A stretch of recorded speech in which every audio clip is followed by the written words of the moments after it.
Today's edition, a panel that brings together policy, entrepreneurship, mentorship, innovation, and ecosystem thinking. I would like to introduce panel 1. As in when I introduce, I would request them to come on the dais. Panel 1, our moderator, Professor Satya Kiran, a multifaceted artist with a mission of revolutionizing art education. She brings boundless life in skills and communication trainer with organizations such as the Times India, Nizam College, Osmania University's Law College, Kasturba Gandhi College, and many more. Remarkably, she also embraced acting at the age of 58 and has since appeared in films with founders, institutions, and ecosystems to translate ideas into a scalable impact. Formerly with T-Hub in its startup innovation team, Suman brings deep hands-on experience from within India's startup ecosystem. If I can use that word, over the past 6 months there's been a lot of to and fro, a lot of negativity and anxiety and stress in our bilateral relationship, and hopefully we have resolved that. The third point is, and this is very important, the most important point is all that you're seeing here is the result of the tremendous contribution that the IT industry has made to India's growth over the past 35 years. India's IT industry generates a revenue of $285 billion every single year, and it employs close to 6 million people. And one development in the AI space which don't see it. To all new entrepreneurs, I want to tell only one thing is focus on what you want rather than what you have and what you got today. I think it's a feedback. Next time we'll have government people also before we move to the next question. Yeah, so the only quibble, the only complaint I have against Chinese companies is I've invested in companies like Baidu and Tencent. The stock price has not moved in the last 3 years. That's the only complaint, but patience. Awareness lies at the heart of any progress and growth, and as Vivek sir also said, it's not about chasing importance but impact. What kind of impact is your work making on the ecosystem, on the stakeholders and the society in general? Sumant, I'll come to you. I'll go back to your academic journey. Age is only a proxy for those who do not have a better means to judge capability. Okay? If we're in the space of startup mentorship and we represent the ecosystem in a way, all four of us who sit here, all five of us, there's one truth that we all stick to, and that is the ability to test your assumptions when you're beginning in early success. Two tropes to it. I will answer both extremes of the spectrum. The older someone is, you mentioned wisdom, right? The older someone is, the more years in time they've had with life itself, it does give them a certain degree of stability. Stability of thought, stability of belief, stability of ideas, stability of... When it comes to the other side of starting up is the creative side, the non-executive side, non-operational side. There I do think that, the less impressioned someone is, the more impressionable they are, and the more creative they can be. So the younger folk, in that respect, I do think, they have an upper hand when it comes to the creative side of entrepreneurship. So this is both sides of the spectrum. Very good. Of course, as my son also says, filming is also an entrepreneurship program.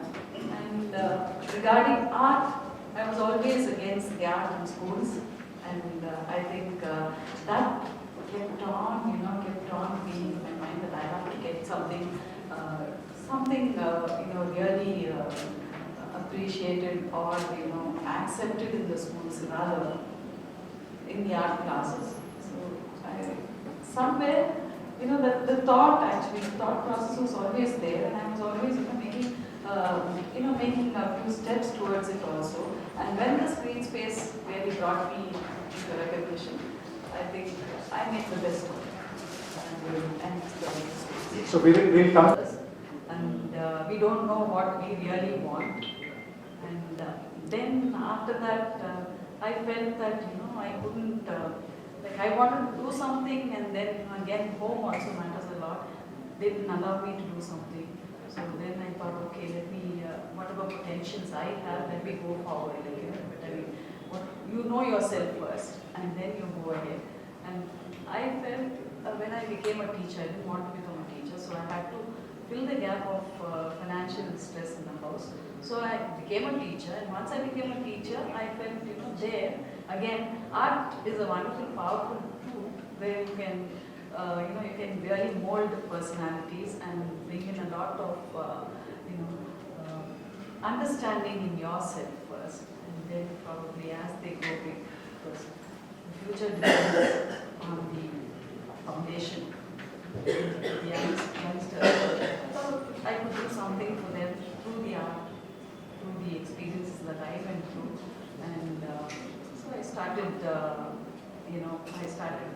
teaching my way. At the research, when you look at, I have mentored a little over 600 startups. I've invested in 50 startups. And similarly, when you look at working with multiple incubators that I've been part of, when you look at the median age of a successful entrepreneur, I think the age is more in the mid-30s to mid-40s.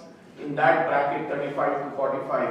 So to answer the question, I think that's what the mathematical age looks like. The answer to that question of what is the right age of a successful business owner, I think the mathematical answer, in addition to what Suman talked about, also brings the fact that the responsibilities are significantly less, which means the risk-taking ability are significantly higher.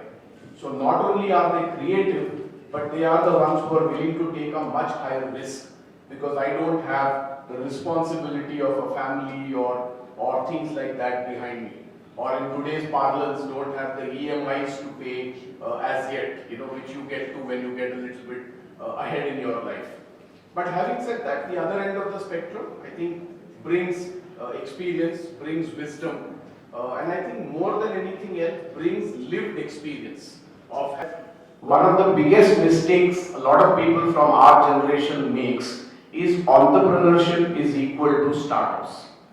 Absolutely not.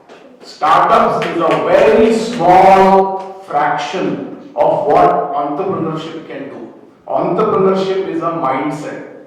So my only answer to you, youngster, would be you have to develop an entrepreneurial mindset, which basically means when you look around the room, you have the ability to pick up problems that are there around you. And you have the mind to develop solutions to solve that problem. And if you can do these two things, you are already an entrepreneur. Age does not matter. And success is coming to you, for sure, because you can spot problems and you can solve them. And that is equal to entrepreneurship. So entrepreneurship is existing not in startups alone. Entrepreneurship is existing in every home. Entrepreneurship is existing in every field a farmer is sowing seeds in. Entrepreneurship is existing in every hospital that you get treated. Entrepreneurship is existing in any school that you go to. Entrepreneurship is about problem and solution. So if you've already started looking at that and solving that, then you're on the right path. Chat mother. So one thing I want to just leave with you, more than ChatGPT, you will get answers from the entrepreneur you have in your house. You know who's the entrepreneur in your house? Your mother. My mother. Your mother. So if you can, and this is true for every one of us, the greatest entrepreneur the world has is your mother. She knows every problem you have that you can solve. So the bigger ChatGPT is your mother. Use your mother more than ChatGPT and you'll get your... Intellectual discussion that gave us deep clarity about everything. So, can I get a big round of applause for this panel? Thank you so much. Moving to the panel number 2. As speaker at Impact Unplugged 2026, from kitchen wisdom to a trusted brand, it's a journey of values, culture, and conscious entrepreneurship. And a business strategist with over 3 decades of leadership across corporate, startup, and impact ecosystem. He's founder. I'm so sorry. The whole value creation aspect of it. From again taking inspiration from the first panel discussion, I wanted to bring the attention to the impact aspect of sustainability. And we have, diverse set of people here, including myself, who comes from entrepreneurship background. And I thought I should start with maybe asking Hiteshi, because she is primarily into the whole, what are some of the challenges that you have seen in the past, and how, incorporating them into the mainstream businesses, the kind of hurdles that you come across.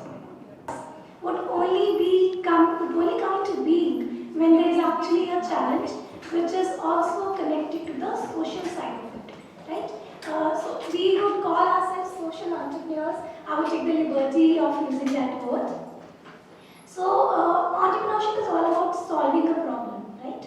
So when we speak about social entrepreneurship, we are just taking the leap, understanding and realizing, or maybe experiencing in some cases, that okay, there is this issue which is something that I have felt experienced and personally have experienced it. Apart from me, there's a larger population, who is not able to live up to that small expectation. So just to give an example, for everybody knows, I think most of you know that I'm a social impact leader, right? I've been working in the social field for more than 4 years, full time. Moving into some areas, moving into grassroots level. Very basic thing, but a very big issue. I just ask everyone one question. What can 5 rupees bring you today? What can you buy with the 5 rupees in your hand today? Nothing. Okay, nothing. Okay, anyone else? 5 rupees? We can buy something. Yeah? 2 biscuits, okay, and? Small chocolate, toffee, biscuits, right? So we have newspaper, okay, and pen. 5 rupees pen. Glad. But so obviously it's not much, right? 5 rupees. We think, okay, kya aata hai 5 rupees, hai na? So there is a very larger population across the country, across the world, across the globe, who can't even afford a 5 rupee to buy a single pad. That was the force behind what I started, what I'm doing today. So just We have someone like Vishnath Garu who has a diverse experience, both geographically speaking and business-wise. You guys must know he has a brand called Amamas, which is into FMCG products. And as a fellow FMCG entrepreneur myself, we keep, at least personally, I kept debating this with my team in the past as to how to incorporate sustainable packaging as a means of differentiation and value creation, kind of leaning into brand building as well. I want to understand from his perspective as to how Amamas has managed to do that, or if they have something in the pipeline on those lines. We have about Amamas here. We are into ready-to-cook food products, which is chapati, dosa, butter, etc. Now that makes it easy because see, when we started doing these chapatis, we had the first challenge was that the 2 chapatis or the 10 pieces in a packet are sticking to each other. So we tried to resolve it by adding a separation sheet to it, so that the food or the chapatis, when they stick to each other, it goes as a waste because you can't use it. So we tried to solve it by adding a separation sheet to those chapatis. Now, as we speak today, we tried improving it further better because even the separation sheet is a waste. So we try to remove those separation sheets today, and today we have come to a process-driven making of those products that you don't need the separation sheets, which reduces wastage and also kind of increases your efforts towards sustainability. So these are certain things that we do on a day-to-day kind of a practice, improve your product, and see how we can really add value to the ecosystem. Thank you. All right, I think that's really into the CSR amongst the four of us here. And something that I have said previously is that how do you see CSR evolving from philanthropy into a driver of sustainable business impact? You know, just to again give the baseline context to this, perhaps is again. Personally, I have been following the Tata Group for a very long time, and we know how they have positioned themselves as not just as a business house that is there to get profitability and chase numbers, but build an ecosystem where people benefit, the environments benefit, and at the end of the day they also are profitable. So there is a clear shift towards sustainability becoming a mainstream thing and not a footnote in the P&L sheets, wherein CSR is being considered very strongly and, like I said, in a mainstream aspect. So, from your experience, can you throw some light on how there is a diversified thought process on how the adoption is happening? Okay. Good evening, everyone. So I work for an organization, and by the time I finish explaining this, you will be able to guess which organization I work for. And then there's one of my ex-colleague here. He'll be able to answer it. So, see, I work for an organization which has already become net zero. 5 years? I mean, it already became net zero by 2021, right? And this is an organization. So this is the reason I'm explaining about all this is because how I have learned about organizations not taking CSR or ESG as an obligation, but as a responsibility by themselves. So Infosys is where I work. So there are few examples where they take. So the largest Infosys campus is in Hyderabad. The largest Infosys campus in India is in Hyderabad, which is spread across 450 acres, Pocharam campus. Very few know, but employees would definitely know that it has 30 acres of land separately dedicated for 29,000 solar units. So just because the government gave them 450 acres, they're just not leaving it by not constructing anything. They've set up this plant almost like 12, 13 years ago, which means to come back to how this helped in pandemic. Obviously, everyone was working from home, but at this point of time, the solar units were generating power. Obviously, that goes to the grid, and then from grid it used to come back. We were generating more power that the organization wouldn't be using much, and we could give the excess power to the nearby colonies or locations like that place and all these places. So which means we ensured that we don't use the natural resources to generate power. We already had a way to generate power. There's another example which I would say is an example, and of course knowing the vision of the leaders who started this organization, you definitely relate to it. Mangalore. How many of you know Mangalore? Sure. So, in Mangalore, 2007, an organization went and asked, an organization like Infosys went and asked, they said, that land is of no use, so you can take 330 acres. Ideally, if it was given to an organization, they would just go construct buildings and then set up their office. But what these people did as research, and this is also there in the internet, after this meeting I can also share you all this article. What they realized is, when they did the research, that this entire barren land was covered with non-native plantations which were bought by the British. So what does Samson means? Some language, right? At least in South India, the products that we sell is predominantly a South Indian product, which is your dosa batter, right? And fortunately, whether we understand the meaning of amamas or not, the first sound that a kid makes across the world is ama. You know, everybody understands it as an emotion, as a first sound. So yes, on an emotional context, it definitely supports the way we have worded it out. But yes, very educated people like you and me always, when I go to UP, we are in 12 states. So the moment I land in Mumbai or any investor walking in from the other side of the South India or going towards West and North, can we change the name? Then only I will invest in your company. I said, forget it. That's fantastic. The current pad I'm talking about. So yes, I am definitely up for launching cups. We are already doing research.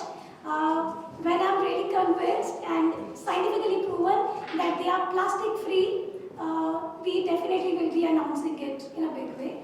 And yes, period panties and all other alternatives, we are really up for it. But unfortunately, honestly also, the acceptance is very, very, very less. It would be like, in negligible numbers. I don't know, you want to say taboos or you want to say we are an OCD country, I don't know that. But washing period panties is still a taboo in India and people don't want to do that. So they are still happy using organic pad which they know that would decompose in 3 to 6 months and it cannot come back to us. Not in incinerators because these pads can also decompose in mud. But incinerators definitely, if you burn plastic pads which are currently there everywhere, it is again coming back to us when you burn these pads. Instead, we tell, okay, these organic pads, one of the alternatives, of course, apart from the other sustainable alternatives that we are about to launch or we will launch, provided the sustainability quotient is met and women health, hygiene and dignity is met and planet care is met. Definitely. Being a social impact leader, I can't do something I am not convinced with. If I am going to tell it to thousands of people, first I should be the one using it.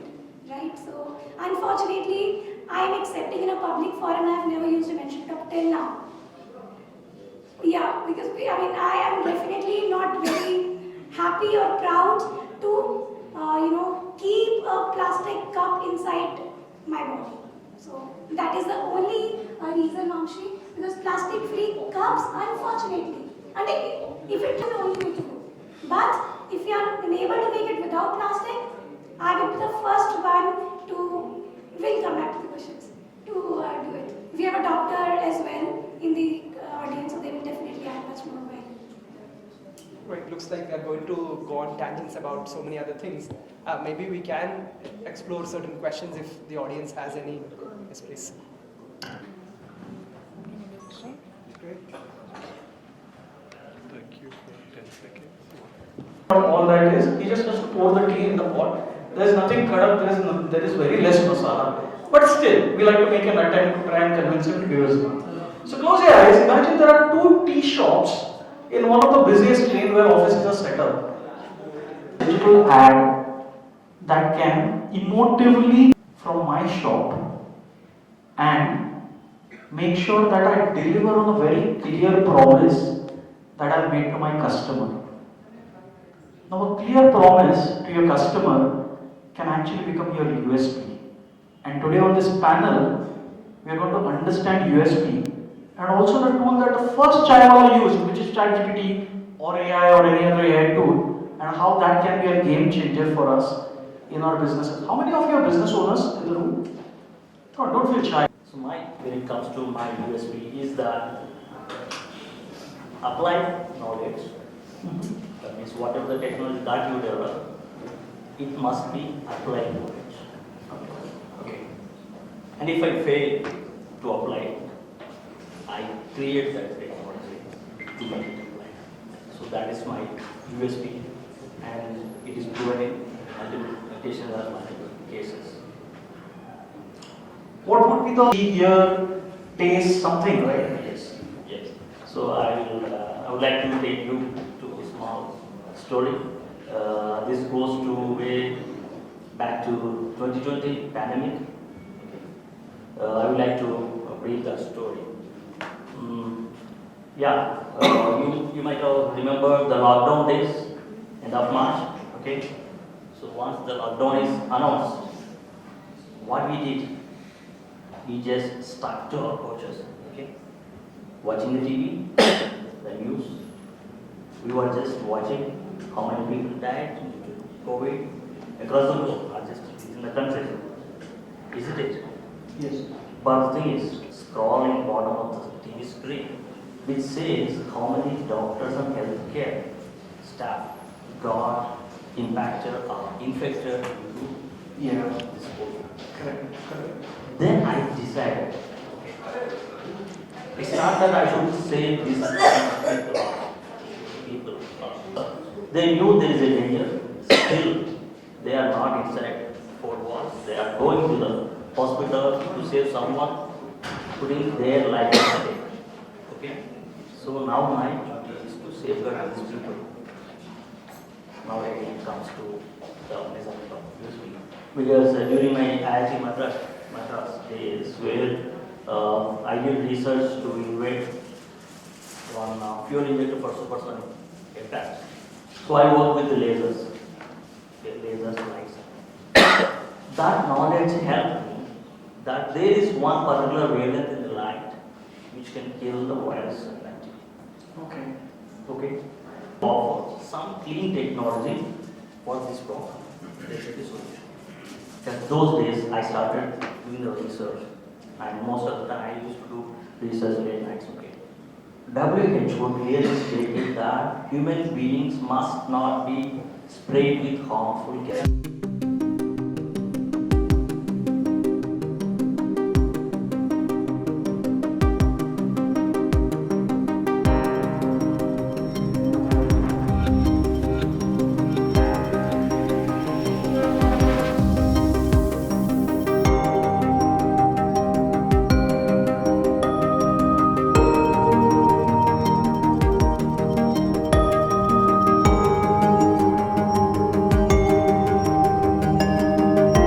So nice to be on City Light E-News. I'm Sumanth Penta. I'm a startup mentor. I'm a board director, board advisor.